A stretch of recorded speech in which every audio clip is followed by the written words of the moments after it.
আচ্ছা, তুমি এখানে নতুন পোস্টিং হয়েছে তাই না? হ্যাঁ ম্যাম, আমি নতুন পোস্টিং হয়েছি।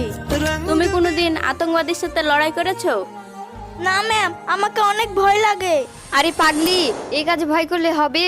শত্রুর সঙ্গে মোকাবেলা করতে হবে। ঠিক বলেছেন ম্যাডাম। আতঙ্কবাদী হামলা করেছে, তাড়াতাড়ি পালিয়ে চলো।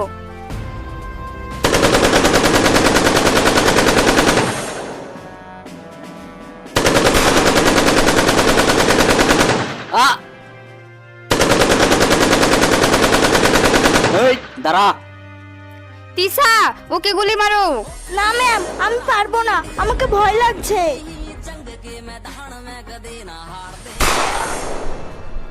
তিসা, এই কাজে ভয় পেলে চলবে না, তোমার ভেতরে সাহস নিয়ে আসতে হবে। একটুর জন্য তুমি বেঁচে গেছো, নইলে তোমার কি হতো? ঠিক আছে ম্যাডাম, এবার থেকে আমি ভয় পাবো না। আচ্ছা ঠিক আছে, এরপর থেকে তোমাকে সাহস নিয়ে কাজ করতে হবে।